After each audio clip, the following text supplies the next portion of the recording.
What a time to be alive. Right? Someone defacing the beans. The whole city goes on shutdown. My life motto is, if nothing else, it's a good story. There was this sweet old woman that was there. She said, "Don't worry, they're people just like me and you." And I was like, Ellen, what the fuck is that? That's not real. There's something on your ass. There's something on your feet. Really? There's something on your chest. There's on your arms, on your hand. Everything is connected to this thing with a ton of cameras on you. It's That's so scary. terrifying. Oh, God. I don't even remember what all questions they asked me. Right? You just blacked out. And also, it's terrifying. It's the CIA. Right. I'm like, it was so surreal.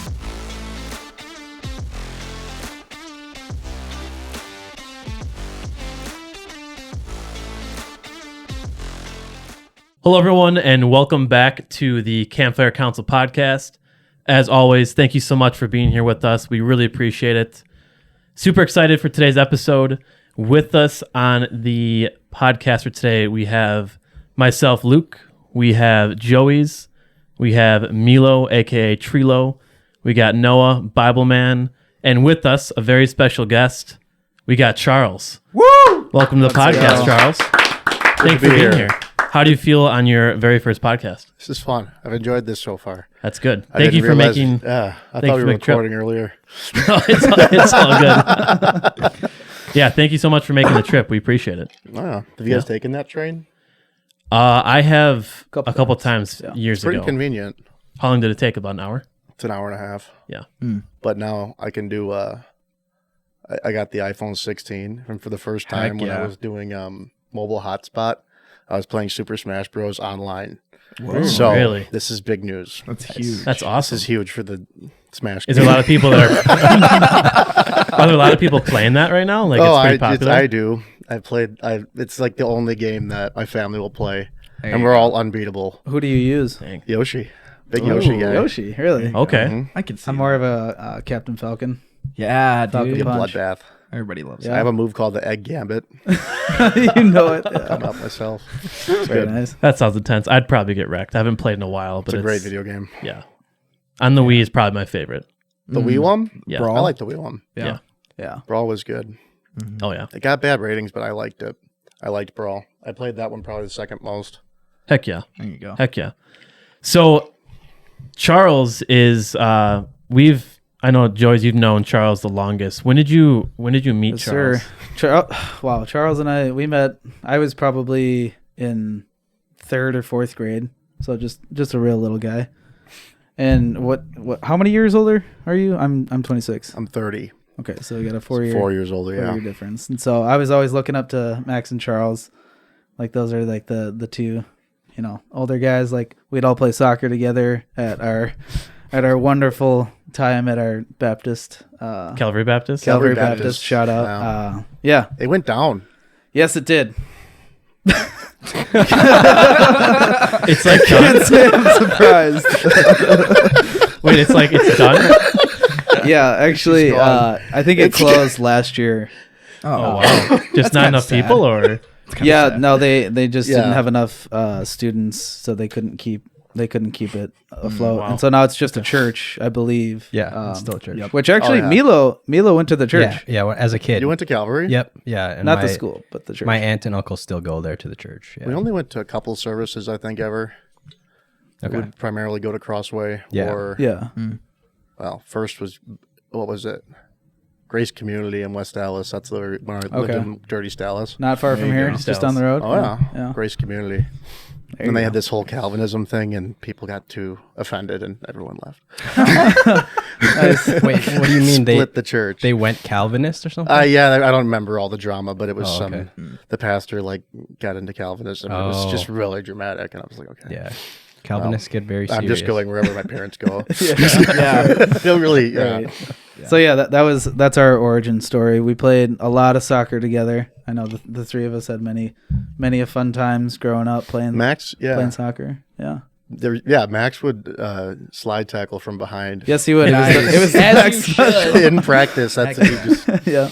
It's very dangerous. Yeah. Yep. Max would also. When we played basketball together, Good years. his defense move.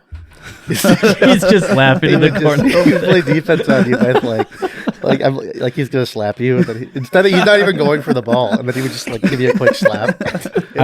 He got in your head, and eventually we could sneak a little steal out of it. That's That the thing about reminds us. me- It Oh, worked. sorry, go ahead. I was gonna say that reminds me when I got to know you a little better when we were on the men's retreat years ago. We actually just last episode we just talked about like a recap of it because we just went on the men's retreat like 2-3 weeks ago. Yeah, But I remember like when we would play basketball the entire time, we're just like, oh, it's an effective strategy.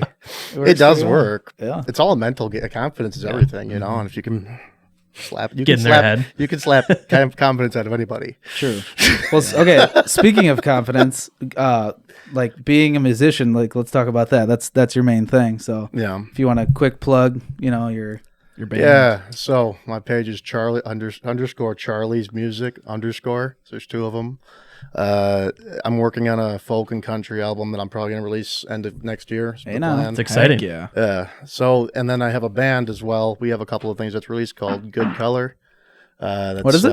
Good Color, but it's got a U. Mm-hmm. Good.color.band. I think that's the same on TikTok and Instagram. It's like the British version. I'll see if I can throw it yeah, up it's like on the screen for you. the English wasn't original, but it wasn't available. Oh, okay. So that's what we took. But I kind of like it. It was a good name. And how did it all start? Like, give the viewers a glimpse of like where you had envisioned it in the beginning and like how it all originated. So we basically I had been in Chicago for a couple of years.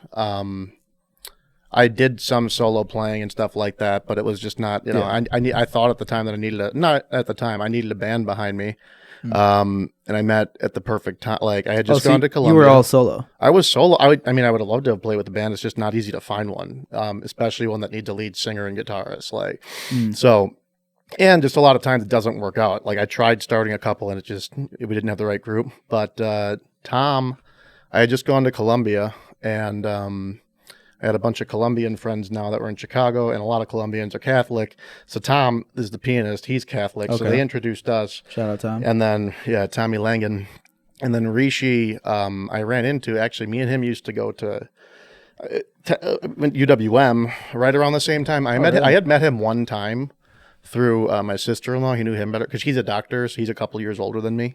But went to the same school, and I just met him once, and I was out at a Boss Bar in Chicago around 3 a.m. And I looked over and I saw Rishi's face. I was just about to leave, and we looked at each other, and I'm like, Rishi? He's like, I know Charlie? this guy. Yeah. I was just about to leave, and then basically like I had found out he was Destined in to be. Chicago, Nice, and then we yeah. started. It was a good group. Rishi's a TikTok star. Okay. That was so like the idea was when we started. It's just like Rishi's going to handle TikTok. And and this is his Instagram. favorite podcast, right? He listens to this podcast. Sure, probably sure, absolutely. every every week. episode. How long have you been with as a group as Good Color? 2 years. 2 About years? 2 years. Yeah. It's a lot of work, man. But it's kind of evolving because the bass player is having a baby. We released a couple original songs, and it's the best group of musicians I've ever played with. They're really, really talented. That's awesome. But it's just it is a lot of work, and it's also not the genre that I'm I think most good at. But I became a lot better as a musician working with these guys. Okay. We released a couple songs. The one that Chi-Town Summer song, I Yeah. think it's a good song. It's so catchy. With the right marketing, it It's could so work. catchy. I don't know, but it's just I like making country and folk music, and that's what Yeah. my voice better is lends itself towards. Mm-hmm. So like that's even your when more I like your perform, more passionate. People about say that. it sounds better too. That's what people like, as opposed to I've done this pop funk thing for a while, and it's just I've also I really prioritize it, and it's just not as important for everybody else. Not 100%. So it's I don't know. We'll see what happens with the group. We did release a few things, but I'm trying to transition that more to just like events and stuff like that because it does get expensive, and it's expensive to create new original stuff. It's easier if I can do, like my own type of stuff, and it's a different genre. So with the band Good Color, Yeah. you released your newest song it's from 2024. Yeah. Change your mind. Yeah, Change Your Mind. Yeah. In the song, and I thought this was really interesting. Someone did their homework. Yeah, I did. Yeah. In the song, you mention, I don't remember the exact lyrics, so I'm apologizing on That's that. fine. But you're alone in a room. Like the concept was like you're alone in the room, but the only one in the room is the Holy Spirit. I think there is something along the lines of the only that. Holy Spirit in the room. Yeah, it mentions that. Yeah, I was What talking about liquor. Only okay, as high as it ever has ever been. Only Holy Spirit in the room. So yeah, explain that. What was I thinking about? Basically, I was just saying like the guy was godless. Whoever it's even about, because it wasn't necessarily even from my perspective. I just think I don't even remember how he came about writing that song. Yeah, I don't remember how I came up with that lyric. The premise was just someone that was drinking, and he was drinking alone, because that's also like within the chorus of the song. Yeah, trying to kind of structure that and work around that. So that's kind of just a verse that worked. I think I liked it, and it kind of implies two things. It's a little corny, but it's kind of the premise. It can be corny. Explain it. Do you want to refill, Charles? Sure. All right. Get this man some drink. Get him a drink. With more ice. No, that's fine. He's thirsty. Actually, yeah, I'll take some more ice. Thirsty. Thank you, dude. Luke. So when did that song come out? That was What's it called? Thank you, sir. Change Your Mind. I think the other one is better. Yeah. I don't know, you get excited about stuff when you're making it. Yeah. And it's like, from a musical standpoint, it's cool, but it's also just like there's this. It has to be listened. People have to listen to it, right? And that is the hard part. Once I released that one and I separated myself from it, I'm just like, eh. Mm-hmm. Yeah, and the first one, which I had initially thought that about, like Chi-Town Summer. That's people like that. I was going to ask if people you had do a like how favorite it song. sounds. That one, the one that we made, I'm proud of that one. That was good. Yeah, it was a ton of work. We have a music video that I coordinated. Hey yo, it's got a kind of an iconic. It's a cool sounding song that sounds unique. It's got. It's very true. Chicago Summer is my favorite. Yeah, like season. It's really really good in the summer. Yeah. It's so good. I wrote a song about it. It's a neat song. It's definitely a neat song, and I do like it. It's feel good. Yeah, it is exactly. Yeah. Well, you even say feel good in the song, so true. There's that. Yeah. I do think it's interesting though that you found yourself in like in this type of band, but you're definitely more country and folk. Yeah, well, I mean, it was the most. I had tried the country stuff with a few other guys that I had met, and they just weren't very good. I had been I was kind of holding it up. I was in a indie folk band, but that was actually how I started this whole that came through Crew essentially. Dude, do not drop that glass. He's got so many drinks. This was the first group that I was just like, everybody here is better than me. And like that hadn't happened before, so it made me step. Like I learned a lot. I learned a lot about singing. I learned a lot about guitar, and just playing with talented guys is hard. Like because they're just There's like confidence is a big part of that too. You've always been confident though, because I remember. No, I mean, okay, in your singing though, like I would hear you at like when we do choir or something like that. I could always hear you and Ben and Josiah. Like all the three of you guys singing much louder than anyone else. Like you guys always, I could hear you guys the most, and like even at church or something, like I would hear you at Crossway, and like your voice is just like very distinct, which I think is a great characteristic. I'm trying to get Ben into. I was talking to Ben, my brother. He also does have a good voice, but the one thing is like, because everyone says there's a certain luck aspect to being like, well, you have a good voice, so like whatever. But it's like you do. One thing I've learned is, if Bob Dylan has a good voice, anybody can sing. If Bob Dylan can release something, I do think anybody can sing and has the ability to do it. You just have to sound unique. Because I don't think anyone, like, necessarily just being technically good is what makes you a good singer. I think it's what makes you, like, what makes a good singer is them being recognizable when you hear them. So, yeah. I like that. I think Ben could, like, Ben doesn't really have many artistic outlets we were talking about, and I think he would enjoy doing music. I think he'd have a good style, but it is work, but it's fun work. So do you write all your songs then? Like the songs that you've released? Is that you're the writer for it, or do you guys kind of all together? Well, it's a group. It's a group dynamic with a band, and like what mine. I know what sounds good. I'm not good with music theory. I never was, especially when compared to these guys that have been playing. I'm relatively new to making music. Like, what's music theory? Sorry, great question. I didn't want to interrupt.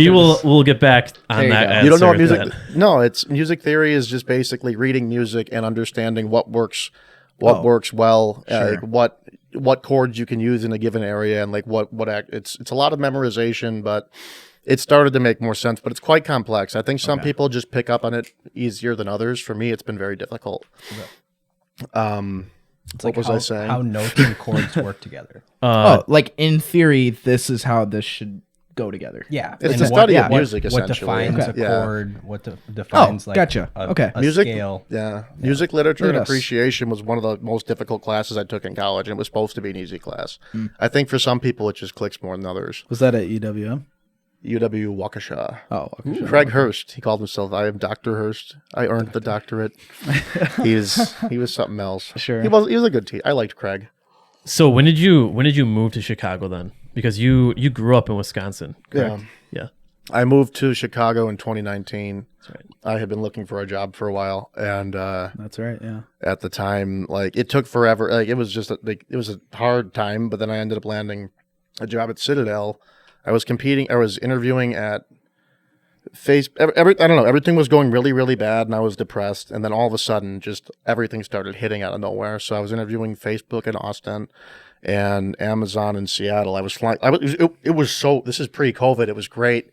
Like all these interviews would fly you out there and give you like $400 to spend. wow. I'm just like, yeah. And then Citadel reached out too. I didn't know who Citadel was, which is why I think I got the job. Because I don't know who Citadel is. apparently it's a pretty big deal in the finance world, and I really do think confidence is everything, because I went into that, I'm like, I had some leverage, and I was just like, I just didn't care if I got the job, and because I didn't care, I think that's why I got it. Yeah. Because Really? when That's awesome.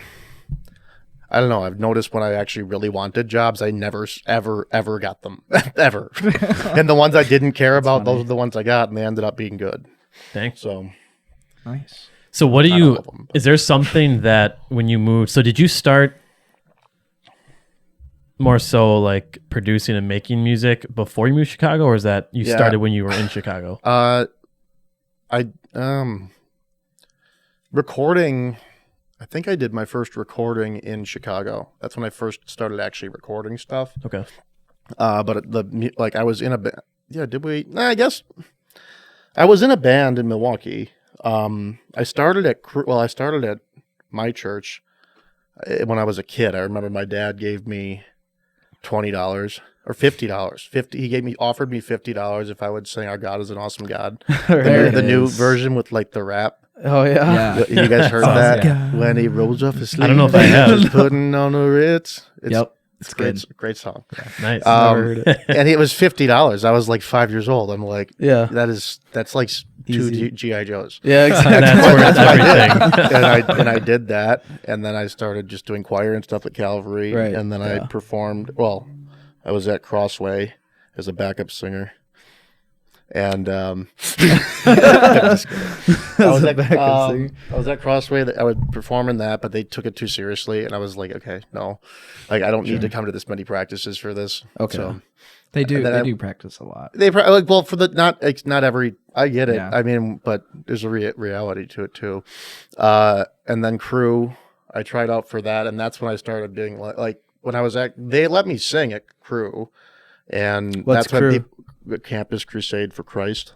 Never heard of Whoa. It's the college thing at universities. So I started singing at that, yeah. and then I was just getting a lot of positive feedback. They're like, you should like be a country singer or something. Awesome. So then I was like, okay. Then I took a guitar. I had taken a guitar class too. I never planned on using the guitar, but then I just one thing led to another, and I started a folk band, and then that separated. And Yeah. I was and gonna. then I moved to Chicago. I was gonna ask too. Was there something particular that kind of pushed you to start, like the band, or to start recording, or something that kind of Which just one? I guess the band you're in now, or just in general, just, like yeah, putting yourself what out there. motivated you? Like what was there a certain time? There was a lot of that kind positive feedback. Like, I don't know. I've always loved singing. I've always liked doing it. And it's just like what really started was just like it started with the Crew. It was just like positive feedback, and then as I started performing more, people are just like, they're like, you should really keep pursuing this. It's like I think you're talented, and like a lot of that. And to mention, like when I've had a good performance, that's when I feel best. Like my biggest joy in life is performing music. I get like when I'm on stage and I perform, Yeah. I just get very, very happy. What is that And like? that's When everyone's sitting in that room or whatever it is, and they're all just listening and focused on you, like it's cool. I mean, it's honoring, I guess. Like it's also validating. It's like this it's really hard to be a good musician, I underestimated how difficult it is. Like, and I'm not even that like I'm decent, but there's so much better talent around you that's like you feel like you're not, but you grow quite a bit along the way, and then when you perform, it's pretty validating, especially when you know it went well, and you just feel it's a cool feeling. It's a really cool. If you're like elated, it's cool. And when you do original stuff, it's like emotional, and it's depending on what you're singing. Like it just depends, but it's cool. Do you play a lot in Milwaukee right now for any like shows or anything? Haven't. I mean, I played not right now. I would. There's a Sofar. You guys ever heard of Sofar Sounds? No. It's pretty cool. They do. I mean, I don't care for Sofar Sounds, but they have a. But if they were to have you on, I applied and they denied me immediately. I sent them a 30-minute video and they denied me in 15 minutes. Wow. Yeah, it's a. So and far, I've been give to them these another things. shot. I have been to these things. Like, yeah. admittedly, there are some really good musicians. Okay. But there's also some really crappy ones, and it's like, okay, come on. Sure. But they have one in Milwaukee. The concept of Sofar Sounds is basically they have like three acts per night. So 3 different local musicians, or not even necessarily local. They'll perform at a venue that normally isn't like a music venue. So they might do it at a coffee shop or someone's condo, whatever. It's a ticketed event. And then they reveal the location last minute. They're really cool. They're really, really cool events. So I might apply for the ones up here in Milwaukee. Yeah, that'd be sweet. The problem is they just, so far in general, does not take care of the musicians or the venues. Oh. They got a good business set up because they kind of have a monopoly on the whole thing. So, double-edged sword, you know? Oh, yeah. Would you, what, during your journey for starting from when you first started like singing and playing guitar, what has been probably like the biggest challenge that you've faced so far as just getting started and like where you're at right now? I'm pretty much self-taught, like with all this stuff, and that like I've had teachers, and I think the first off, the biggest challenge for me is for whatever reason, there's certain things that I can learn really quickly. Music theory is not one of them. It just doesn't register with me, so it's taken me a really long time to get to a point where I've like this stuff starts to click. And that's not consistent with other stuff. I don't know why, but it's just very difficult for me. That's been one of the biggest challenges. The other biggest challenges is like working with talented people is quite difficult. It's like when you have people that are talented, they know they're talented, and it's like you need to somehow corral a group of people together to work towards a common goal, and it's quite difficult. You can do it. I've done it. It just gets exhausting. Yeah. Like egos get in the way. Egos get in the way, and it's also just, dude, it's just exhausting, man. Like if you have to keep pushing something forward, like on your own and stuff like that. But it's project management is kind of one thing I would say is that's kind of what it is. It's keeping everybody happy while also moving it forward. So that's been a challenge. And then getting exposure and getting gigs and stuff like that, especially off the bat, is quite difficult. Yeah. It's quite difficult. No matter someone's got to take a chance. Yeah, and it's like nobody wants to pay for any of the stuff off the bat, which is interesting. So, I mean, my building, for example, like we did a shout out to Lofts at River East. We did a concert up there, and then they were just like, they wanted us to perform, but they didn't want to pay because it's just pretty common that they don't do it. So, well, they should pay. That's frustrating. Everyone wants live music, but nobody wants to pay for it. Do you have a favorite location in Chicago that you like, a certain bar or area that you like playing in? Lincoln Hall. We played Lincoln Hall twice. That was really, really cool. I don't know where is that? It's in downtown. It's in Lincoln Park. Okay. Do you know Chicago pretty well? Decent. It's in Lincoln Park. It's like a pretty iconic spot. We got into that through a loophole, man, because the bass player in my band is a lawyer, and this event called Law Rocks, so you had to have a lawyer in your band to participate. Really? Yeah, that's wild. Yeah, and it's like, well, their whole thing is but it's like a pay-to-play type gig, so you do it for charity, and you have to collect a certain amount of money, but it's like a great venue, like the best venue. So we played that twice. That's cool. Yeah, that was pretty sick. That's the best one that I played. Okay. So, yeah. Cool. Lincoln Park's the Bean, right? No, that's Millennium Park. Oh, okay. It's outside of like the Loop. Oh, gotcha. Okay. It was closed for a while. Something happened to it. To the Bean? Yeah, if I'm remembering correctly. Someone happened to the graffitied Bean? it. Someone graffitied Really? the Bean, so they covered up the Bean. Man. What a time to be alive. Right? Someone defacing the beans. The whole is that city gonna goes on do? shutdown. Well, I never- guess we know about it. So That's true. if only they had a message. Right? Yeah. I only remember the bean from Kill Tony when Cam Patterson is on Kill Tony and he mentions the bean. Oh. That's the only reason why I remember the bean. Otherwise, I forgot that's even. He was a place. disappointed in it. Yeah, he was very disappointed. Do you have anything big when it comes to like your band or just music in general that's coming up? Like any shows, releases of like songs, any projects or anything? The next thing that's coming up, I'm playing a solo gig at a place called Butcher's Tap on November 8th. I got a new looper pedal, so I'm gonna try to. Is that in Chicago? Type deal. Yeah, it's in Chicago. I don't know the exact location. It's called Butcher's Tap. I'll be on around 9:00. Everyone I'll post go it on Instagram. see Charles there at the Butcher's Tap. That's the next What's the date? gig. Is it November 8th? It's a November Saturday. 8th? Okay. So Yeah, I'll be there. Go be Yeah. there and support him. yeah, it'll be fun. yeah. It'll be a good show. I'm learning how to use this looper pedal. I'm using ChatGPT. There you go. You seem to be using that a lot. I do yeah. use it a lot. Heck yeah. The voice model's insane. Yeah. Like we were working on a podcast that we had like experimented with the idea of having an AI host because it's so good. That's fun. And it actually was really good. Sure. It's It Wow. was really, really good. You had started? When things stalled, it was like, we're here. It was like British. It's like, we're here with, I was making a podcast called None of That's True, the gaslighting podcast. Oh, really? That seems perfect for you. Heck yeah. The premise is I have my buddy Gabriel, and he's a smart guy, but very naive.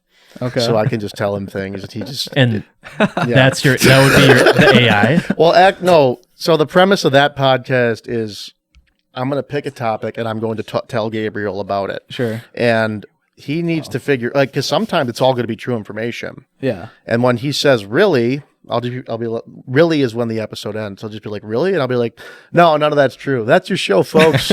Or sometimes it'll be, yes, that's all true. Yeah. So I'm really good at convincing him things aren't real. Like I was telling him about, immortal jellyfish.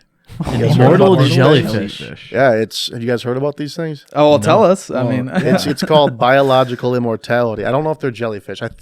Don't quote me on the jellyfish. I think it's a They jellyfish. can like regenerate. They just never die. Yeah. They don't die unless they get killed, basically. Right. So it can live theoretically forever.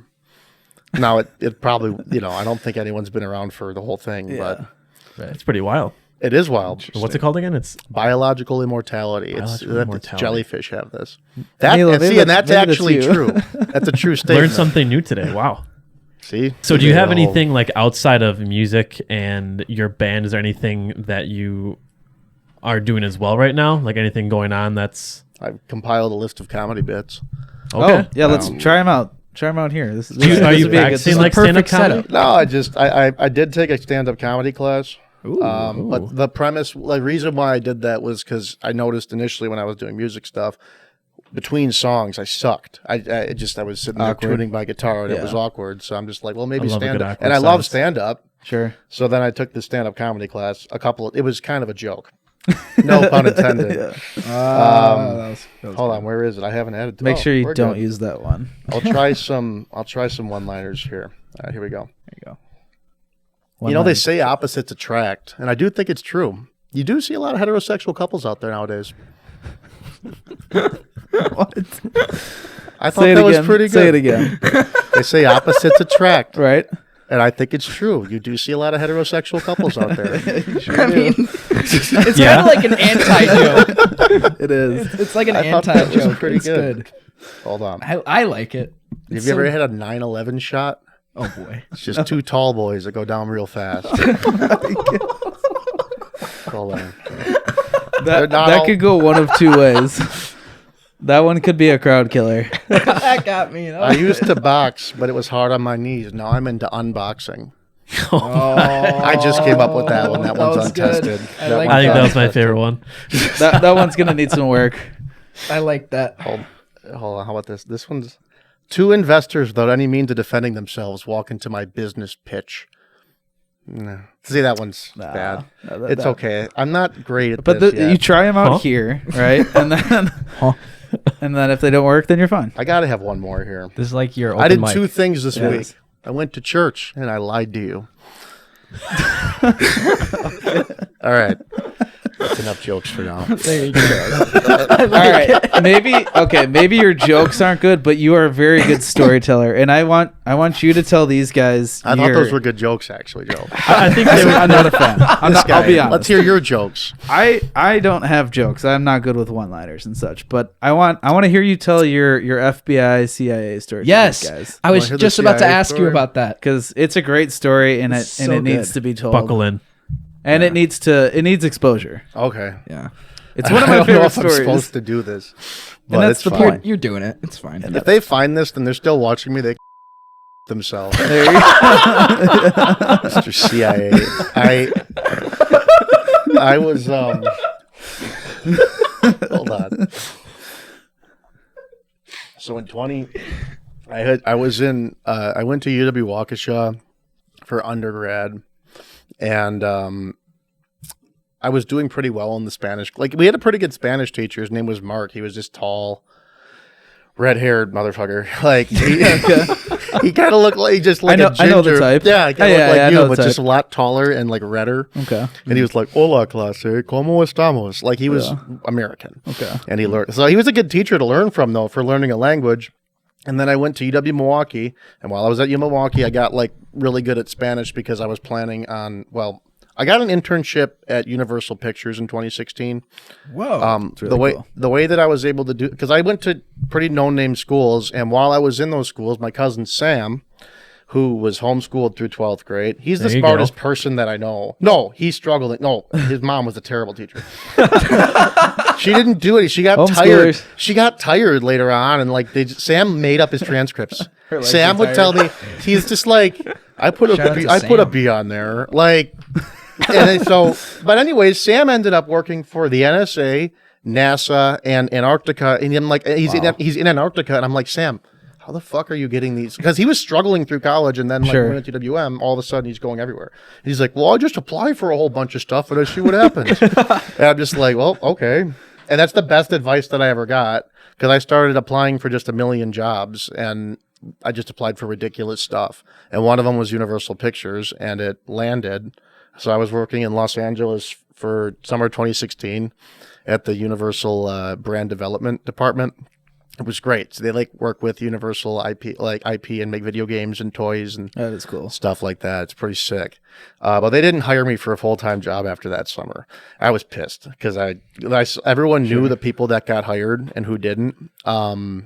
And I was shocked. All the people that got fired or that didn't, get the internship were the people that I'm like, I totally would have hired. And the other people are the ones that got hired. Weird. But either way, I was like, I went on this mission. I'm like, I'll show these guys. Yeah. And I got another internship at a company called ABB, and it was the worst job I ever had in my life. ABB was terrible. Like, just they literally, because it's a Swiss corporation. That was the one off the multi-conglomerate. highway, right? Yeah, terrible. Isn't it a shipping company? Yeah, they're a multi-conglomerate. They're one of our They biggest tell you competition. not to say bad things about prior corporations, but I don't follow that rule with ABB. ABB is a terrible company to work for. They like every day my manager would tell me how bad of a job I was doing. And I was an intern, and I was also working at a Chinese restaurant, which is a great place. New Fortune in Cedarburg. Hey, there you go. Jimmy and Bridgie are great. And I was just busy, and that sucked. So I was like, they offered me a job, and I declined it. And everybody, including my boss, disconnected from me on LinkedIn. And I'm like, what the heck? This is stupid. So my plan was to go to Spain. I was going to teach English there. So in the meantime, I got fluent in Spanish. And I was going to go to Ibiza for a year to teach English. But in the meantime, I still so I got a temp job at BMOS at management in Milwaukee, which was great. It didn't really pay much at all, but it was a contract that would end in 6 months. In those 6 months, I kept applying for jobs, and one of them was the CIA. I didn't think I was going to get it. I was applying for NASA. I was applying for just crazy stuff because it worked once before. There you go. And the CIA, well, I was sitting at work, and I got this weird email, and I had to do this personality. Like, it It was an invitation to do this online assessment, which was like an IQ. Oh, That'll that's happen. ironic, isn't it? Yeah, it is. They're trying to tell you, hey. I would say IQ and smack the microphone into my face. An IQ So you got test. jokes. Yeah, personality test, psychology test, and then like a writing portion at the end of it. So I do all this, and the writing portion was like, I don't know, it was a pretty stressful test, but I submit that, and they told me that if I heard back, I would hear back within 2 weeks. If I didn't hear back within 2 weeks, I didn't get the job. So 2 weeks go by, I didn't hear back, and then a week later, I was in the bathroom at work, and I got another weird email, and it was like invitation for an interview and information session for this job. It was a resource analyst for the CIA, so basically doing like budgeting and finance for their missions and things. Whoa. So then, yeah, it was kind of crazy. I was, because I'm like, I don't take myself very seriously, and this whole process. My life motto is, if nothing else, it's a good story. Yeah. And I live by that. Nice. Like, I think it's because bad. I have a lot of good stories, but it's been because very bad situations have happened. Fair enough. Like, but if there's a plot, it's good. You know, at the very and you don't have to ask what if, right? So Right. True. I flew out for this interview session. Yeah, tell us about that. Yeah, wasn't this the one? Yeah, I mean, it's a long story, but it's all right. We got time. So what happened? I had a massive beard at the time. Like, it was really, really Love that. big. Yeah. There you Like, and the thing that stood out to me was every single other person that was here was very clean shaven. I was the only person in this entire city it was like, I am not getting the job.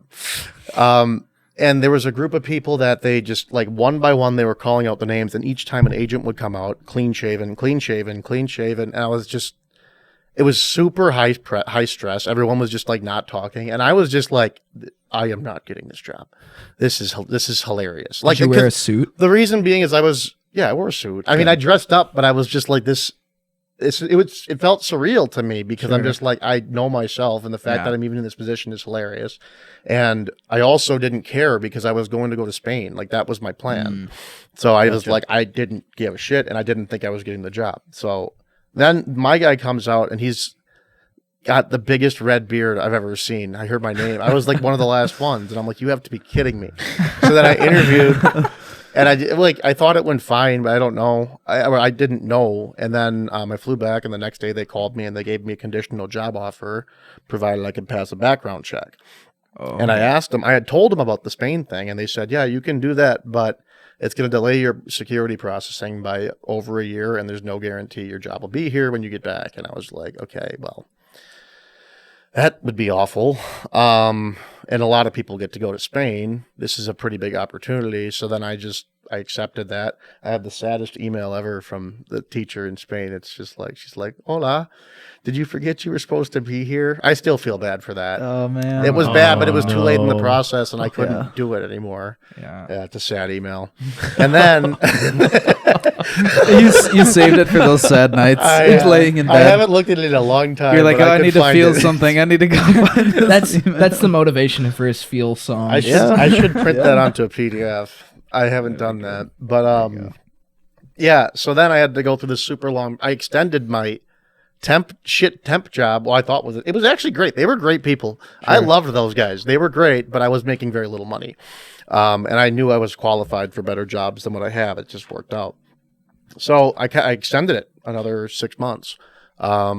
And then I'm going through the security. They fax everything. That's the crazy thing. Because apparently fax is one of the most secure ways to transmit information. I learned from this.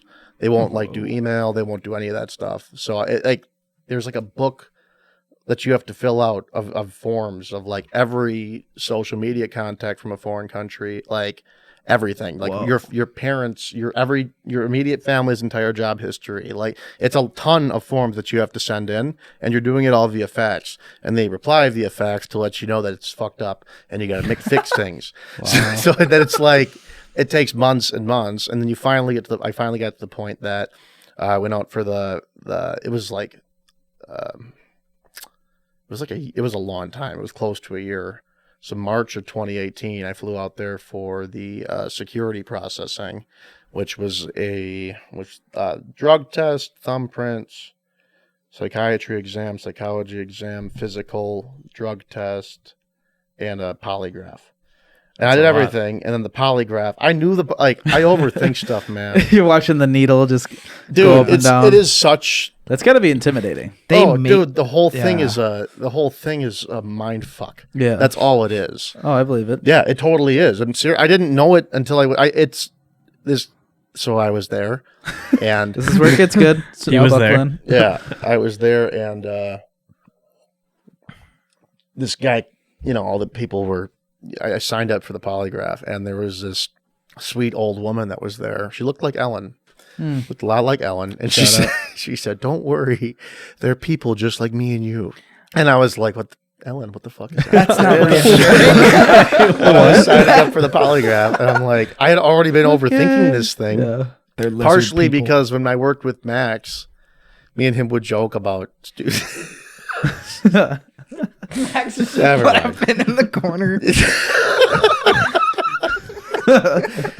stuff that might trip a polygraph. I don't know. Sure. The jokes. And where was I going with that? Oh, The lady told you, Yeah. And so I sat down, and all these agents are calling people out. And this guy, Clark, he comes out, clean shaven, blonde guy. And he was so nice. Like, he's just like, "Hey, so you're from Milwaukee? Tell me about that. I've heard good things." Like a fucking Disney ass Mickey Mouse motherfucker. Okay. And then he takes me into this room, we close the door, and he just goes, like, he's super intimidating. Sorry, my bad. It's a complete switch. Yeah, and it was just good cop, bad cop, Okay. off the bat. And before you even take the polygraph, before you even hooked up, you just sit there and you have to tell this guy, this has taken a long time to even get to this point. Okay. So you're thinking about this because it's part of the process. And I had friends that had gone through polygraphs, and they said they're terrible. And I'm like, great. I had never even smoked weed at the time. Like I was 20. I didn't drink until I was 21. Like, I was kind of a goody two shoes, man. Now I've become the polar opposite of that. Do you want a refill? I'm good right now. I didn't, I wasn't like, I didn't do anything illegal, but you have to tell this guy everything that's on your mind that could possibly tip the test. And it's like, it's just an open-end question. And then telling this idiot that every intimate detail of it's so invasive. Sure. It is so invasive. And then you get hooked up to a machine, and there's something on your ass, there's something on your feet, Really? there's something on your chest, there's on your arms, on your hand. Everything is connected to this thing with a shit ton of cameras on you. It's That's so scary. terrifying. Oh God. I don't even remember what all questions they asked me. Right, you just blacked out. You're like, no, I like asked me a bunch of stuff, and they would do shit like I was just trying. It's and also like it's terrifying. It's the CIA. right. I'm like, it was so surreal. I'm like, I just wanted a job. Like I didn't sign up for this. It's like I paid like $60,000. Like I didn't even pay that much money. I'm like, Sure. I'm a kid, and I just want a job, and now I gotta do this. Well, anyways. So he asked me all these questions, and then he takes off the machine and what? Oh, he was saying I was like trying to just like calm down. He's just like, you have to breathe normally. It's a sign of someone that's trying to beat the test. And I'm like, okay. And I bounce my fucking legs all the time. You do. Not when I'm nervous. You're known for it. Yeah. And he's just like, you need to stop bouncing your leg. It's a sign of someone trying to beat the test. And I'm just, And he kept I'm like, hitting you with fuck, that. man. Yeah. Right. Well, anyway, he leaves, and I'm sitting in there for an hour. He just leaves. All these cameras are still on me. They unhook me, and he's gone for like an hour. And then he comes back in, and he just starts screaming at me. He was just like, "You are showing signs of a regular drug user. You need to tell us exactly what you've done, and you've done it." And I'm just like, dude, I don't know what to tell you. And like he hooked me up again and asked me again, and I answered the questions, and he was just like, "Okay." And then he gives me a card, and he's like, "You have to come in for another session tomorrow." And I'm like, Jesus. No, like this is awful. It was so. I won't do it. You're on like you're on no sleep. This whole thing is that one of the questions they ask you is, do you feel tired? Because you're running on like this whole thing starts at like 3 a.m. Like it's Wow. it's so early. Like I had to be up 3 around. a.m. Wow. Basically, I had to be up really, really early for this thing. So it's like and it was daylight savings time, and it was the East Coast. So it's just like for me, it's double. Like It just I'm messes losing everything 2 up. hours. Yeah. So I'm dead tired, and they're just grilling me on this terrifying shit. And the next day, I'm signing up for the polygraph, and this Asian dude, I don't remember this one's name. He is the agent, and he comes out, and he's just like, Charles, what's up, man? How we doing? And I'm like, fuck no. That one We're not doing it. And then he's like, okay. And we walk down. He gives up They tried the same act twice. Really? Yeah. They mind me yesterday, and then I'm just like, let's try it again. I get in there, and the dude's like, so I don't even think I got hooked up in this one. I can't remember if I got hooked up or not, but I remember him asking me, "How do you think you did in the test yesterday?" And I was like, "Fine." I thought I did fine. Like, I don't know. He's just like, "Okay." So, Charles, what are the odds of someone like you, good family, good upbringing in Milwaukee, who's just being a terrorist, hiring a terrorist in your home?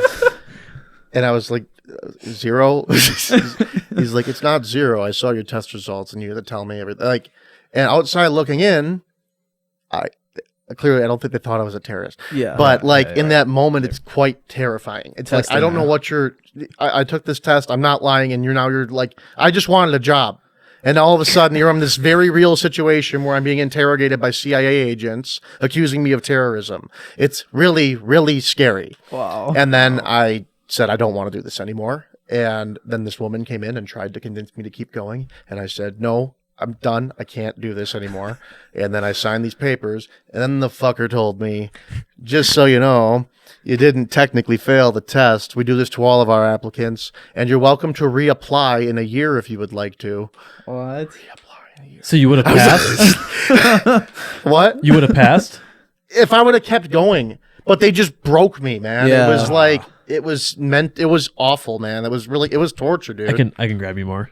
Huh? Jeez. Oh, I'll take a little more. It sounds awful. I mean, after hearing your story, I would, never, ever thank you, consider dude. I doing appreciate that. it. It ultimately worked out for the best, man. Honestly, from It sounds like it. no, it really Yeah. did. I mean, Yeah. you got interrogated by the CIA, and now you make music. So And it's a No, great story. You're not wrong Yeah. though. Like I wouldn't make music if that would have. That's gone through. true. I was also becoming an absolute douchebag, man. Like, Oh, no. no, I was this humble Why? because I went from I was just becoming a douchebag. I had a chip on my shoulder, and I just wanted to prove people wrong. I don't know why necessarily, but it the NBC. I'm like, I wanted to get a better internship after NBC. So it's like, okay, fuck you, Yeah. NBC. I'm going to Spain. Right. All right, fuck you. Like, I'm not even just going to Spain. I'm getting a job I can't even tell you about. Like, Yeah. I was getting this Okay. pompous, Ego. like you were. Yeah, and then all of a sudden I ended up with a story that nobody believed, and my brother went to Spain. That's right. Yeah. It was terrible, man. It was awful. Yeah, he was there for 2 years. Oh, I went to therapy, man. That's what I needed. It broke me, and my mom was actually the first to point out you should go to therapy. And then after one session, I felt significantly better. I'm a big advocate for therapy. Interesting. heck yeah. Mhm. I'm someone that's always been on the fence about therapy. Like in my life, I've always kind of just figured it out in a way. Yeah. And I know Have you that's had a it's- therapist? No, I mean I've I talk with friends and stuff like that, or Sure. I have different avenues that I can use, but I haven't had your standard therapy. But It's a different. I don't know. I mean, I'm super glad that I went because I don't know. It made me shed a lot of stuff and stop caring as much about what other people I'm legitimately glad for that situation because I think you need to be broken to a certain extent and go through something really emotional to A, see who you are, and B, change, whether it be for the good or the better or the worse. It's just I do Put think it that on a opens up t-shirt. an avenue for change. that's so true, dude. Seemingly, yeah. Yeah. It's like you're in this mode of, I don't know what. At the time, I was angry at God, but I'm not. That subsided for its own reasons. I'm not. No, I've been it's in like- that same area. When my sister passed away, there was I want to say well over 5 years that I was all right, screw you, God. it doesn't help. I want anything. nothing to do with you. And I just chose to live the way that I wanted to live. And that was not working out. And that's kind of what ultimately led me back to following the Lord, is that having to go through that change. Yes, it took time, but having to go through that and having that perspective Yeah. is what ultimately brought me to who I am today. Yeah. And I think that's exactly it, though. Is The like, hatred doesn't help anything, man. no, it's Bitterness is just, yeah, what does it do? it just destroys people. Yeah. Which we've, we all of us in our lives have had those points where it's like Yeah. we either hate someone or we just have that conflict with God or whatever it may be, and it just it eats away at who you are, and it's not like your true self. Like you're like a completely different person. And I feel like when you have that change, that's when you actually like start to become who you are. We're talking about change. I agree. I think, yeah. You do, yeah.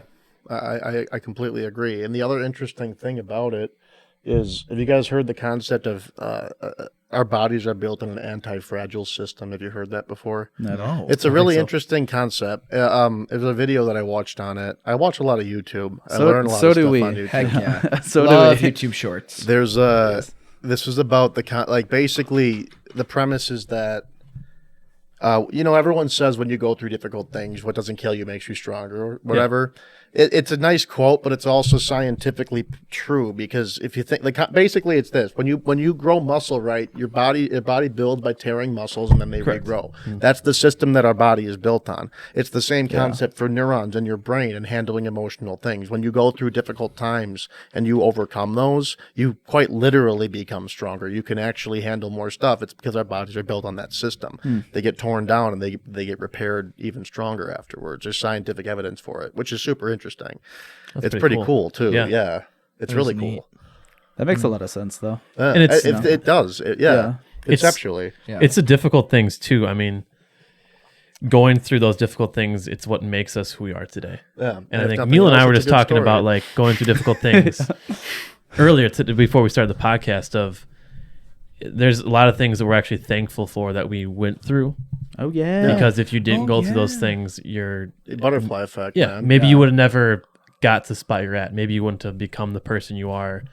Absolutely, And maybe yeah. in the future down the road, you come across a similar situation and you know how to navigate that a little bit better. You have a little bit 100%. more wisdom, and you can kind of have more confidence knowing that I've dealt with this before, and I was able to overcome it. So, You grow a lot through it. oh yeah. That's how you learn. I mean, I feel like you just learn everything through just experience. Almost everything. I like that phrase from Nike, just do it, because I think it's Shia accurate. LaBeouf just flexing. It is. I got my shoes. Not a sponsor. But Nike. Yeah.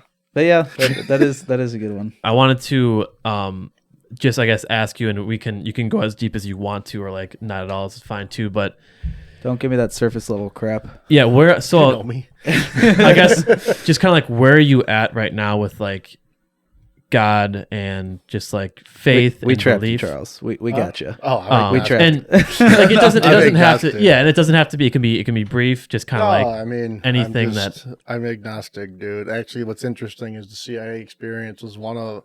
I tend to think it was an equal part of logic and emotion, and part of the thing that happened with the CIA experience. I like I said, I went from working from Universal to Spain to CIA to all of a sudden I was a temp at a bank with a story that nobody believed, and people didn't believe me. And my younger brother went to Spain, and it was just so humbling, and I was angry. Like I was not myself.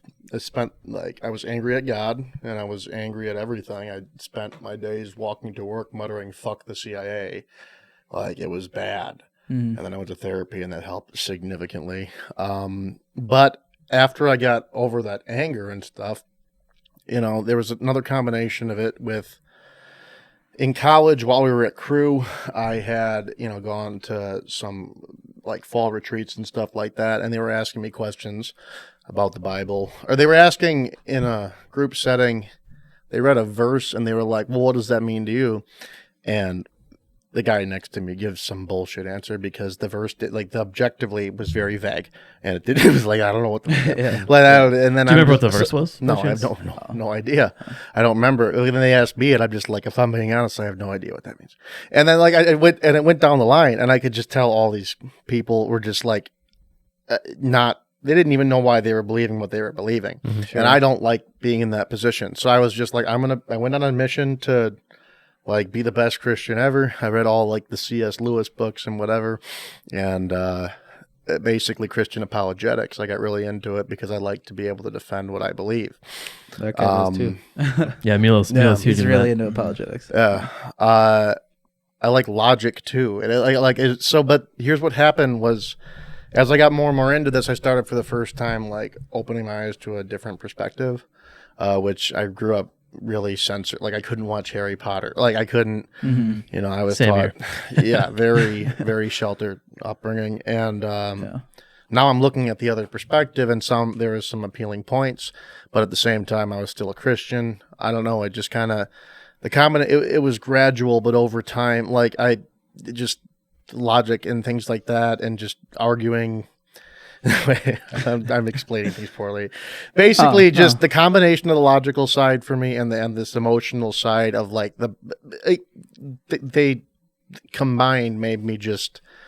And also, like, I do think Christians, not all Christians, but some Christians get caught up in this, like, I have this secret knowledge, and because I have this, you are a fool. And like, there's this, how could you not believe this? Right? There's this pity that comes with it.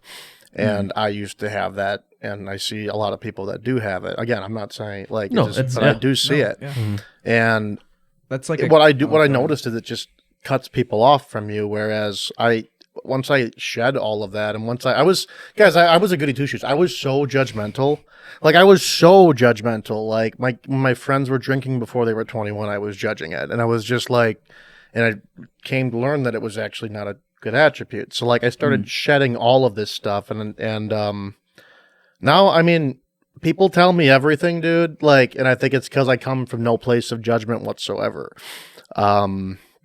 So that was kind of something that I noticed, and I realized kind of the disparity of that, but it was equal parts logic and emotion for me. And it still is. I mean, it's been a very big part of my life, and I'm still thankful for it too, because I wouldn't be a musician if not for this. And a lot of my closest friends are, you know, but it's just, yeah, I don't like the importance that's placed on it as for my value as a human being, especially when it comes to family stuff. And I don't think it's fair to me that I can't control what I believe. You know, I really can't, in my opinion. Sure, but that's kind of where I sit with And No, that's great. back with like the judgmental part is I'm guilty of it. We're all guilty of it, and it does suck when, like, as Christians or just anyone, when you have someone saying that they're one thing and then they're going like being super judgmental. Yeah. Like I totally get that. Like that sucks. Especially, And we all are though. Jesus was great, man. Yeah. Like it's just following what he actually did, following his example. I don't think everyone does that, you know. Yeah. There's And a we're lot not- of yeah. judgment. Yeah, there's a lot of judgment that comes with it. I don't It's think just- that's It's I don't tricky agree with because that. you get, we're all hypocrites in some kind of way. We're not perfect, Yeah. right? But it does suck when you have someone putting a sour taste in the name of like Christianity or any other religion. And it sucks when just anything that's just represented in the wrong way. Yeah. And it's sad. And I wish, like I said, I'm guilty of it. We're all guilty of it. Yeah. And it just, I wish there could be more, just represent it in like the best way possible. So it doesn't like put a sour taste in people's mouths. I agree with it. Yeah, I mean, I agree with you on that. Like, 100%. Yeah. I have no issue with religion. I have no issue with Christianity. It's just like forcing things at people, and also like just the attitude that comes with that, I think, can be dangerous, depending on the person. Like that's kind of how I feel. But everything Jesus said, I'm cool with, man. Yeah. That's like, I really am. Yeah. I think he set a damn good example for how to live a life. Yeah, absolutely. One thing that I've realized, because I grew up in a very similar household to you, I wasn't Yeah. allowed to watch Harry Potter. It was like It's not even that great. Yeah. I know. I I watched watched it. I'm like, what I know. was all the I know. I honestly don't remember the We'll story cut that that well. out. Yeah. No, I want all the Harry Potter heads to hear that. I am an I think it's pretty good. Lord of the Rings, though? You like love Lord of the Harry Rings? Potter. If there's a dragon, man, I don't like it. Oh, okay. That's my Charles. rule on stuff. That's why I like Batman. That's theoretically possible. Star Wars? What? No, Star Wars overrated. I'll say it. What do you no, like? I didn't grow up What with do you it. like? Do you see this The room? Dark Knight. Okay, all right, This all is right. great. Look where you are. Don't look I was around. realizing now. Oh man. One thing that I've realized just from how I grew up and all the doubts that I've had, like throughout all this time, I still believe, but Yeah. I've had just insane moments of doubt, like truly questioning, like, was I just brainwashed and all those things. One thing I've realized is that you actually can't make someone believe in Christianity. I honestly concur. think like if they truly believe it, and if that person is honest with themselves and they question it, they have to like come to the belief on their own. And I think 100%. like Yes. no matter how much you try to like teach your kids Christianity, I think make it's them ironic. believe. I'm sorry. Go ahead. Yeah, no, I was that's it. Yeah, I just think don't ironically, the less you do of it, the more like the higher chance you have of actually, you know what I mean? Like living by example is one thing. Before it just, it's almost like, you know, when people have arguments, right? It doesn't matter how good. Like I've met people that are really good arguers. Yeah. That they have a million points on their side or whatever, and you know how this normally ends is these people are screaming at each other. Right. And I'm just like, it doesn't matter if you're right. That's not what the point is. You might be a damn good arguer, but you're not actually trying to convince the other person of your side. You're just trying to prove that you're right. trying to be right. Yep. And I think the only way that you can convince other people to change their mind is to empathize with them and understand their viewpoint. I don't think you can change someone's mind if you don't do that. I really don't. I think it's a really important aspect of actually influencing people is feeling their pain or feeling whatever their side is. Otherwise, you're not going to have any progress. You know what I mean? It just becomes fighting. It's just like, there's go ahead. okay.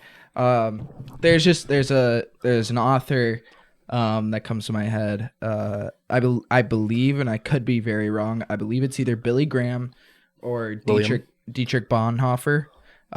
He's a Christian. I know Dietrich. Oh, you know Dietrich? Wasn't he a Nazi guy? No, wait. I'm sorry. No. That's No. Wasn't he like? he was a Christian apologist and I've heard the name. an evangelist during like World War II times. Okay, so I'm not that far off. No. you're Okay. not. But Dietrich wasn't a Nazi. Bonhoeffer, there's a quote where it says, the goal is not to be right. My goal is to be clear, or clarity is like my goal. And so like, I really resonate with that because it's like, as like even growing up through high school, you guys knew my political phase a little bit of, I would call people out and say, you're a liberal or whatever. Like, and I'd just be like in My dad people's calls faces. me a communist. I used to be like that. That's pretty good. And I tried to prove to everybody that one, I was right, and one, Christianity was right. Whereas now, and I think part of this is just working for the church and being a leader in the church. And now, I'd rather be clear. I'd rather be concise and clear on the points that I'm trying to make, in order for someone to understand, whether it's the gospel or understand the points of Christianity better. I want people to understand it clearly rather than take it for whether it's right or wrong. Yeah. Also, And one thing too, like I respect like you with this and other people too, is I don't think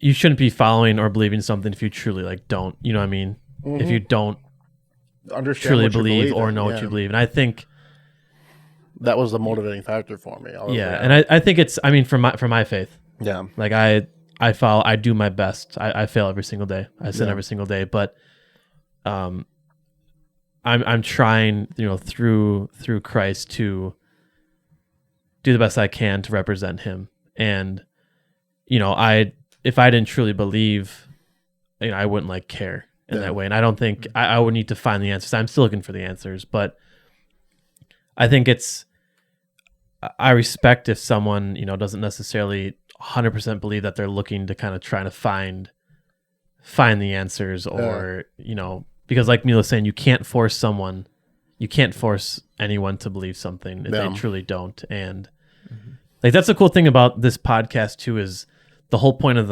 our name, Campfire Council Podcast, is it's meant to have just laid back, fun Yeah, I like talks. this. This is good. And this is really like we, good. you know, I love God. I love, you know, he's changed my life. Yeah. And I wouldn't be the man I am today without that. And I wouldn't have these guys here, you know, without that. But the whole point is like we do our best is to have conversations. Like we're not here to judge. Like that's the last thing I'm here to do. We're and, to like, teach, you know. That was good. I think one of the best examples of what we're talking about was Ethan Esposito. Yeah. Yeah. Where he grew up. Edie. So I you know his follow? father. Okay, yeah. He grew up Reverend Dr. Jason. He grew up Christian in a Christian home. His dad is a pastor. Yeah. Didn't care about Christianity. Wasn't a Christian until he was a teenager. Really? Yeah. Yeah. Like that. He- That's like yeah. the best example to me where you can't, like it has to come from God. It has to be a relationship with you and God, and that, you know, who knows what that looks like for each person. But for Ethan, it didn't happen until he was a teenager. And it I wasn't think until- everybody goes through a different journey. Yeah, and it No. wasn't even until he was just getting out of high school that he really turned his life around. Yeah. Like and turned to God. So yeah. Well, Yeah. did we convert you? Well, if we I have think some we time, changed his man. mind. if we have some time, what were some of the logical things that I kind of mean, swayed you? Well, for one, I mean, the whole concept of most of China burning forever, I don't like that. I mean, I say it a little bit tongue in cheek, but like in all seriousness, this idea that there's a small group of people that, you know, especially when you start to get within the not like the denominational fights of like it got really extreme, right? Like my mom questions to this day if my grandma is in hell. Like, and my grandma was the most devout Catholic woman that you'd ever have, Yeah. but because Catholic, not non-denominational, Oh, sure. it wrecked. My mom can't properly grieve the death of my uncle, who passed away, and because she's worried about him burning forever. My uncle actually is one of the best people I know. The guitar that I've got, he passed away last year. That's a long story. Never mind. He passed away. Not getting political here. He passed away last year, and I inherited his guitars. And I'll be playing one of those later for the song. Yeah. And he, dude was one of the smartest people I've met. Also, one of the most reasonable. He grew up in the Catholic Church, and he was just a black sheep. Where growing up, he couldn't, like, they would abuse him basically for not obeying. And he was just, you meet him, and he's one of the kindest human beings you'll ever meet. But he wasn't a Christian. He just never got behind it. And now my mom is worried. Like, you know, they had a really good relationship, but the only concern now is this. And that does bother me. And you can expand that to an entire population. I just don't think it's without any evidence of it actually being true. Even if you prove, if you want to talk a lot, like even if I don't think the issue is proving that there's a God necessarily. There very well could be, but proving that it's the Christian God is where it's just like there's a lot of options, and without proper evidence, I don't think I can actually sign on to this one being the correct one. I don't know. Very might well be. I just don't know. Yeah. You know, and nobody does. That's the other thing where it's just like it is ultimately faith, right? And Of course.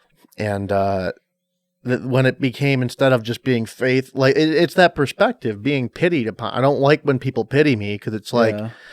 I'm an equal in this. If you want to have a conversation, we can have a conversation. But if you come at this combatively and you're just pitying me and saying I'm an idiot, then this is going to go nowhere. Exactly. So I would like, never do that's the that because thing. I question No, the same thing. for sure, dude. No, you guys are you're chill as fuck. Like, You heard it here it's- first. And I love learning just about. I think it's very naive and just dumb of me if I don't want to learn other people's perspectives and thoughts sure. because Sure. I want to learn what people are thinking. Yeah, Like I don't want to be just narrow minded to one. This is the only way. Like I want to hear people's stories. I want to hear their backgrounds. I want to know why do you believe this and how did you get where you are today? What's interesting about that is because, like, so I have this issue with my parents, and it's like I want to get closer to my parents, right? I really do, and I really did grow up with the exact same. Like, I understand their perspective. I truly do understand their perspective, but 90% of what we talk about is either Jesus or Trump, and it's like it gets exhausting when I ask my parents are getting older, and I want to know about their lives, and it's just this filter that we can't get past, and it's like do you want me to lie? Because Jesus told me not to do that. And I'm not like, I don't know what you want me to do. I can't control this. Like, no matter how much I read, I've read, like, this is outside of my control, and that gets frustrating, It's sad, unfortunate. Mm-hmm. I don't know how I got on that topic. No, that's good. On the question of like Catholics and stuff like that, Yeah. I definitely subscribe to Mere Christianity. It's such a good book. Yeah. I love Mere Christianity. That's a really good book. I like C.S. Lewis. Yeah, and I think coming from like it sounds like you might have come from a little bit of a Baptist background. Good I know times. you went to Crossway, but like going to Calvary Baptist, I do think that belief is very prevalent among that What's that? denomination. That like all Catholics are going to go to hell. Yeah, no, it is. Yeah. 100%. Yeah, and I don't accept that. It's absurd, isn't it? is. We're all like- you think there's only 10 of you? Like, Yeah. my God, that's not right. just. No, not at all. What the hell? Yeah. The idea of the Chinese or people that are unevangelized is a more difficult problem. It is. And There's I don't know exactly where I land on that yet. I think where I'm at right now is that I think that God, being a moral God, would have a way to reach people that are unevangelized in their minds, and it might not be with the name Jesus, Yeah. but maybe God has a way to reach people that we don't know about, and Yeah. if they have no chance to hear the gospel. Yeah. And that premise, sorry if you Yeah, go ahead. if you want to keep No, going. go ahead. No, and that premise comes from Romans chapter 2. Romans chapter 2, Paul's talking about what faith looks like and who's going to be entered into the kingdom of heaven or not. And Paul gives a very good description of like moral judgment in God's eyes, and he talks about how I would read the full chapter if we had time, but we don't, and so viewers, Romans chapter 2. We got time, baby. But basically, the concept is if people who don't know God or do not know Judaism or do not know Christianity, they will be judged according to their own moral compass, essentially. Whereas people who do come in contact, Wait, repeat that. So people who do not or who have not come in contact with Judaism or Christianity, Yeah. no following, no basis, no nothing, they will be judged based on their moral compass. See, I like this. Whereas, This is. Can you repeat from the beginning? This is your belief. This is Paul. This is Paul. Paul from said Romans that? chapter That's 2. crazy. Now- I like that idea. To be This is fair, good. to be fair, not every Christian is going to accept his Correct. interpretation. Well, I like of those that verses. interpretation, though. See, that seems more just. However, Come on. However, the main aspect of what Nice. of what Paul is trying to get at is he's trying to encourage those that are coming to that want to have security in heaven, and for those that that are trying to evangelize and trying to get people to have their eternity set. He's going after the point of we should be trying, as Christians, we should be trying to help people come to know Jesus and have their salvation set in Jesus so that they would be secure. It wouldn't be down to the final moments of were you a good person or not. It's whether you following Jesus or not. Because we're all bad people in a sense because we all sin. But yeah. No, you're good. You're good. The scale starts off a little lower. It's like, well, you gotta be pretty good. Here's what I've always understood too is the bar of salvation is low, right? Anybody can enter the kingdom of heaven, but the bar of sanctification is high. What is that? Sanctification is getting right with God, kind of. It's working out your faith in order to become more like Jesus. We should be, if you are a Christ follower, you should be working towards working out your sin issues to become more like Jesus. So this is what I like about the Catholic faith, honestly. I respect that about the Catholic faith, because I do think what evangelicals can get caught up in is just like, and I'm not saying it's right, and I have seen it where it's just like, I have my insurance policy, therefore I am good. I am better than you. The Catholics at least have this works concept, which is just like, you at least have to be a good person, because I don't think it's fair for someone just to believe something and be absolutely wretched and terrible morally. It's completely going against the concepts of what you supposedly believe, right? Then, like, I at least respect that there should be a works component. There should be some component of actually being a good person. How you define that is, if I can add it, I agree with that. So when you truly love and follow after God and after Christ, right? It takes that leap of faith. Yeah. So you have to, because we can't prove that he's real. We can't prove that he's not real.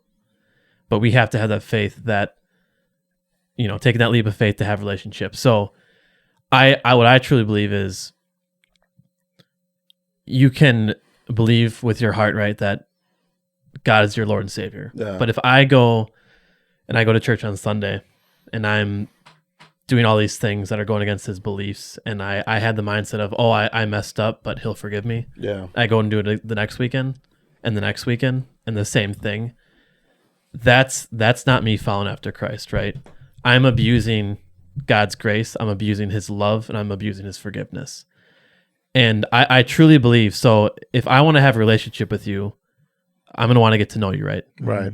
I like this point. If I stop communicating with you, if I stop talking to you, if I stop trying, is that relationship still going to be there over time? No, that's the thing. That's the thing. It depends on what your belief system is, right? Yeah. Because if it's saved by grace, then yes. And is there an incentive for being good or no? Well, hold on. what I mean? I just want to say, anyone that says that they have their insurance policy and they're saved, therefore they're good, and they don't have to work on their spiritual life and their morals, that's not a real Christian. Right. That states that in the Bible in multiple places, that anyone that's not showing good fruit, which is their works, is not a real Christian. We should be backing up our faith through acts. So I agree. What we believe is, I sin all the time. I mess up every single day, right? You should see me, brother. We're all like that, man. But the thing is, if I truly follow and love after Christ, I shouldn't be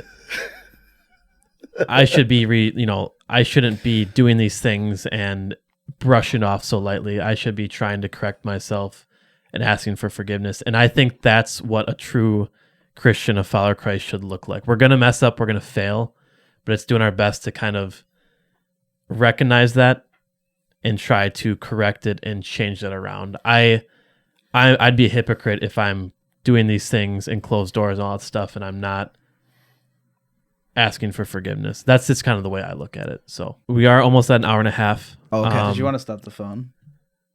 Stop the phone and start again. Just because it's for so long. Let's actually get in a second here. If you want to get going with your song, we'll kind of right now.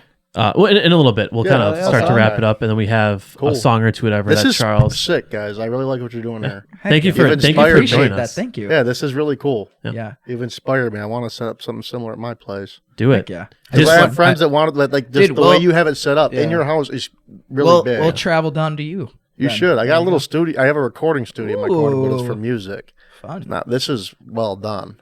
This is sick. Thank you. We did literally just kind of. We had no idea how it was going to turn out, and I hope I wasn't too crass. No, dude. no. The thing is, like, just be who you are, man. Yeah, we want to have it authentic and real, and cool. Well, that's my brand. We want to have people on here to ask them questions, get to know them, and share their experiences. Yeah. This is cool. We meet everybody where they're at too. But really quick, do you have any final thoughts or anything you want to share with your music, anything before you start playing your songs, but kind of closing statement? I don't know. Really quick, any advice for someone wanting to start the music industry in the industry or just starting something in general? Like, what's some advice that you'd give them? Patience, man. Things happen at the pace they happen. The song Vienna has really, really good lyrics, and I think a lot of people that are ambitious and want things, not even just people that are ambitious, life is hard. And the thing that I've learned over the last few years is that patience is a massive virtue. Things happen at the speed they happen, and you can't really control it as much as you want to. But you learn through the process, and you get better at stuff if you try it. So that's what I'll say. Awesome. Beautiful. Heck yeah. Thank you. Well said. If you want to grab your guitar, so we're gonna have Charles close us out with a couple songs here to give you guys a taste of his talent, his music. Also, remember to go. What are your tags and everything for your Instagram handles? _Charlie's Music _ on Instagram, and then my band is good.color.band. Color's got a U in it. You'll find everything on there. Awesome. All right. Well, if you want to go ahead and take it away, Charles. Cool. This is an original. This song is called On My Own.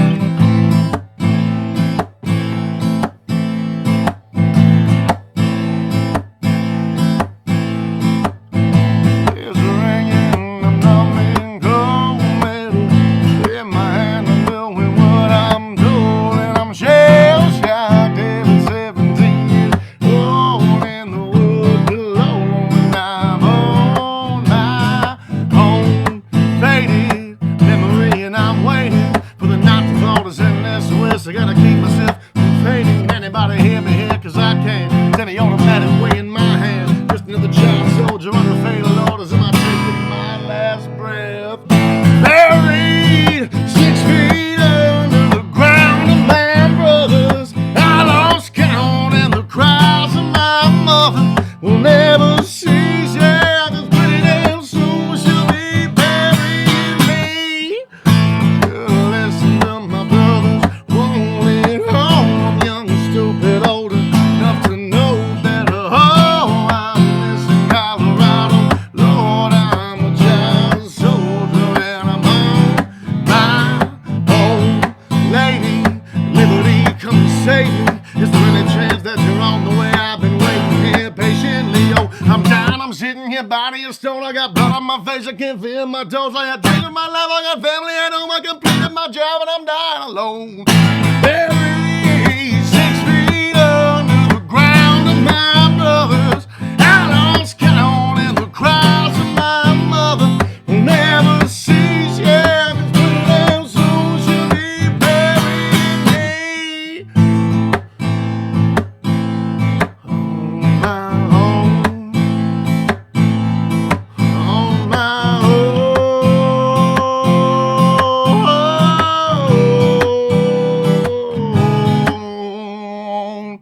Ears are ringing, I'm numbing cold metal. In my hand, I'm doing what I'm told, and I'm shell-shocked. Every 17 years old in the wood below, and I'm on my own. Buried 6 feet under the ground of my brothers. I lost count, and the cries of my mother will never cease. Yeah, 'cause pretty damn soon she'll be burying me. On my own. On my own.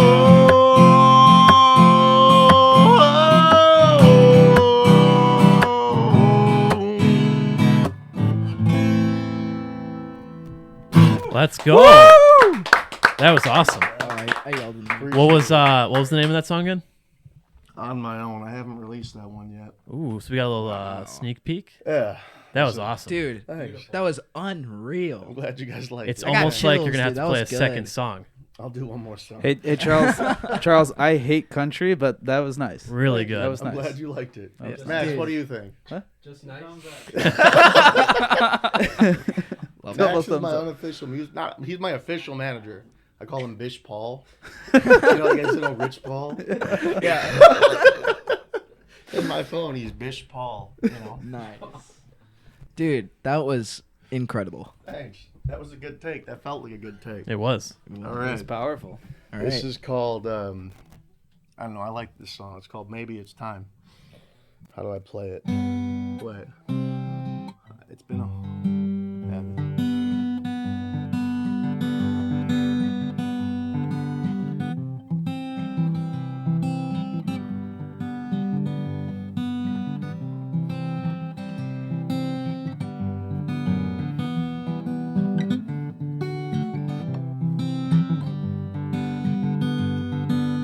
Maybe it's time to let the old ways die. Maybe it's time to let the old ways die. It takes a lot to change a man. Hell, it takes a lot to try. Maybe it's time to let the old ways die. Nobody knows what waits for the dead. Nobody knows what waits for the dead. People just believe in things they've heard and the things they've read. But nobody knows what waits for the dead. I'm glad I can't go back to where I came from. I'm glad those days are gone and gone for good. But if I could take spirits from my past and bring them here, you know I would. You know I would. Nobody speaks to God these days. Nobody speaks to God these days. I like to think he's looking down and laughing out of ways. But nobody speaks to God these days. When I was a child, they tried to fool me. They said the early man was wrong and hell was real. But I seen hell in Reno, and this world's one big old Catherine wheel, spinning still. Maybe it's time to let the old ways die. Maybe it's time to let the old ways die. Takes a lot to change a man, hell a train to change your mind. But maybe it's time to let the old ways die. Oh, maybe it's time to let the old ways die.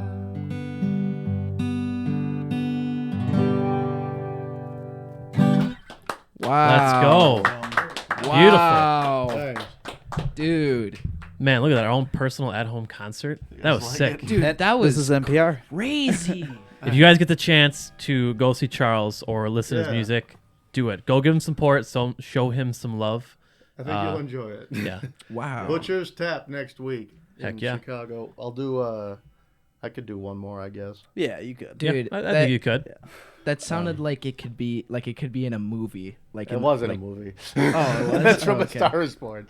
Oh, I didn't write that one. Oh, okay. I see. It sounded I didn't write familiar. that one. Really good. It's really good. It sounded so familiar, and I was I like, like I don't that know what song. that's from, That's but by. Okay, Well, dude, that was Bradley incredible. Cooper's saying that, but Jason Isbell wrote it. Jason Yeah. Isbell's a really good songwriter. He wrote a lot of my favorite songs. He wrote "Cover Me Up." You don't like that's the everyone knows Morgan Wallen did it now. Yeah. But originally it was Jason Isbell. Wow. What else? Still. Let's do. Fine, I'll do a different little take on "Stand By Me." Nice.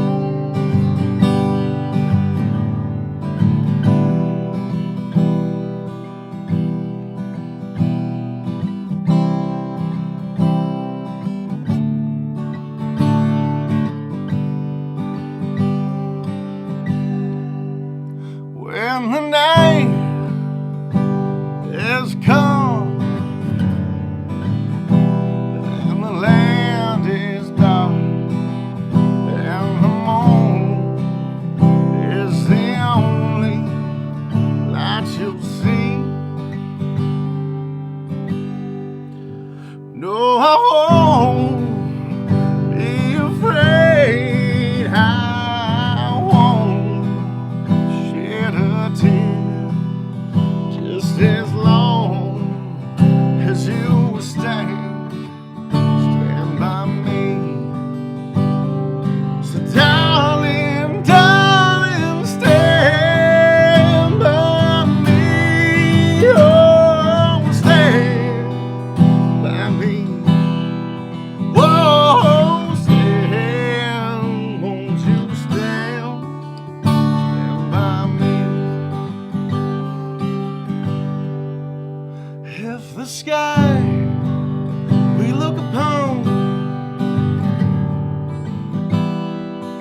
by me.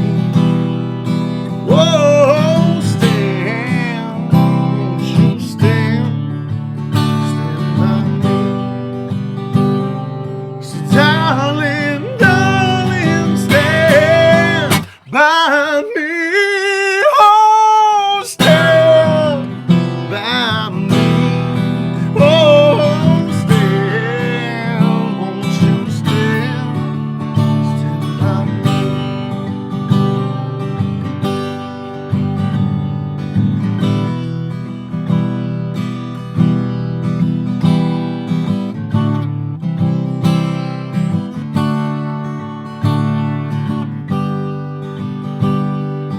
Darling, darling, stand by me. Oh, stand by me.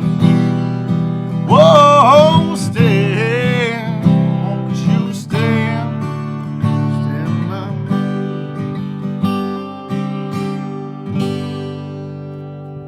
Man, Wow. that was awesome. Wow. Wow. That's some beautiful singing right there. That's how you do that, Thanks. man. That was awesome, man. What Thank an you. incredible artist. Thank you so much again, Charles, for making the trip from Chicago. 100%. We really appreciate it to come to talk to us and hang out and play some music. That's Yeah. awesome.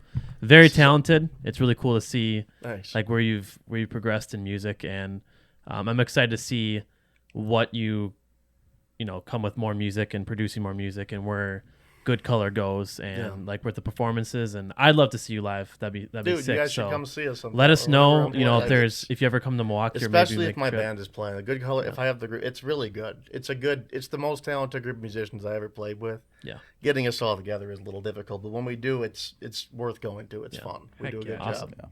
Well, maybe work we'll hard. get out there someday. But Yeah. thank you again. We really appreciate it. You guys, this is awesome. This is super cool. I'm really glad I came up. This is really cool. You guys have a good, I'm glad you came out. really Thank good you. setup here. This is nice. Thank you. Heck yeah. Awesome. Thank you, man. Well, everyone, as always, remember to like, comment, and subscribe, and share. This is the Campfire Council Podcast. That was Yeah, good. boy. That was Yeah, good. buddy. That was a good episode. I think. Heck yeah, dude.